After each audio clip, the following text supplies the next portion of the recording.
Thank you very much for this very warm welcome, and it's a great pleasure to be here today with you to close what has been, I think, very rich and energizing day for you, because I heard that you have had very good discussions and dialogue here during the day. And as it was said already in introductory remarks by the moderator, we really see that Europe stands at a very pivotal moment, because we are facing unprecedented geopolitical and also geo-economic competition, we can see. And nowhere is this more evident than in the field of technology. It's the engine of economic growth, as we know, but also engine of our security and global influence. And when we look at technologies and security and democracy, we can see that nowadays they are very much interlinked.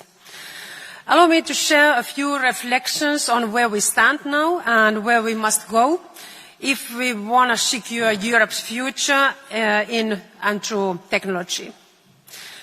We see that technology is no longer just a tool. It has become very strategic. Artificial intelligence and also other frontier technologies drive very much productivity across every sector, from healthcare to finance, and also give nations a decisive edge in defense, as we have seen in the battlefields of Ukraine. Yet Europe remains very heavily dependent on foreign suppliers, especially from the US and China. This dependence threatens not only our competitiveness, but also our security. At the same time, the digital space, it has become an essential part of our everyday lives, where we inform ourselves and also where we communicate and also consume.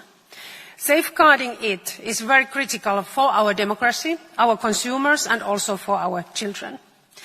And here we can see that and say that Europe has been a pioneer, because of the Digital Services Act and Digital Markets Act. They set global standards for protecting our citizens from disinformation and also ensuring fair competition. These are very landmark achievements, but they are only the beginning. To secure our technological future, we must go further. We must close the innovation gap we are facing with our global peers. And we must act now in several fronts. First, we need a very clear and ambitious strategy to position Europe as a leader in artificial intelligence and also other frontier technologies. The AI Continent Action Plan provides our roadmap, creating the right conditions for AI companies to thrive. At the AI Action Summit in Paris, we launched our Invest AI, an initiative to mobilize 200 billion euros to boost Europe's supercomputing capacity, a key enabler to world-class AI research.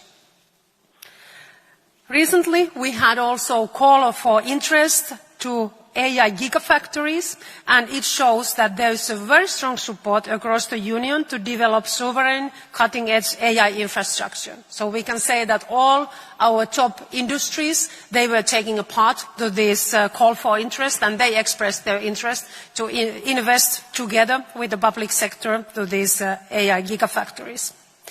Researchers and startups, they will gain access to these resources to design new models and applications right here in Europe.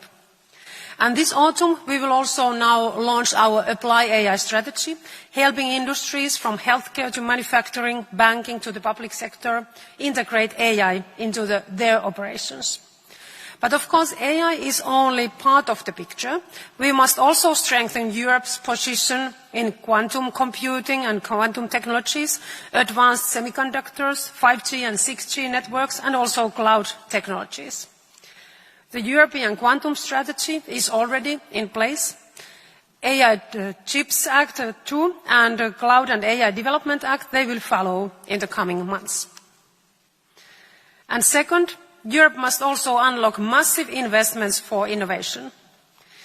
We sit on an extraordinary asset. We have more than 30 trillion euros in household savings, more than double of our collective GDP in the bank accounts. And much of this capital is now sitting idle in the bank accounts, and we have to make sure that we have also more instruments how our households can also invest part of their savings. Through our investment and savings union strategy, we aim to channel a greater share of these savings into European innovative companies.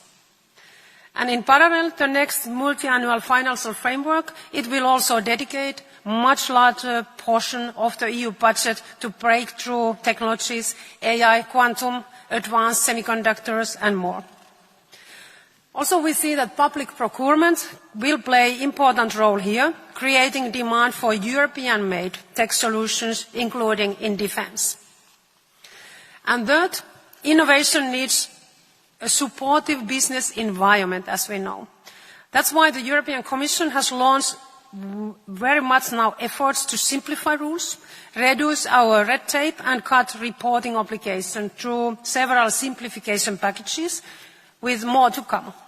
We see that it's crucial that we have innovation-friendly regulatory framework that encourages innovations and investments in the European Union. We are also now exploring a 28 regime, a single legal framework for innovative companies across the Union, as well as initiatives to digitalize government services through the European Business Wallet. By deepening the internal market and ensuring also smart regulation, particularly around access to data and also AI use, we will lower administrative barriers and foster growth. And fourth, technology leadership requires talent, as we know. We must strengthen Europe's research base, support also our top-level innovation, and attract skilled professionals from around the world. To meet the rising global demand for AI expertise, we will soon launch the AI Skills Academy, equipping Europeans with the skills to thrive in this very fast-changing sector. And finally, I see that Europe must continue building very strong innovation partnerships with allies such as Japan, Canada, South Korea, Singapore, and beyond. We see that we can't be competitive alone. So it's very important that we have certain capacities when it comes to critical technologies, critical sectors, but it's also important that we have like-minded, trusted partners all over the world.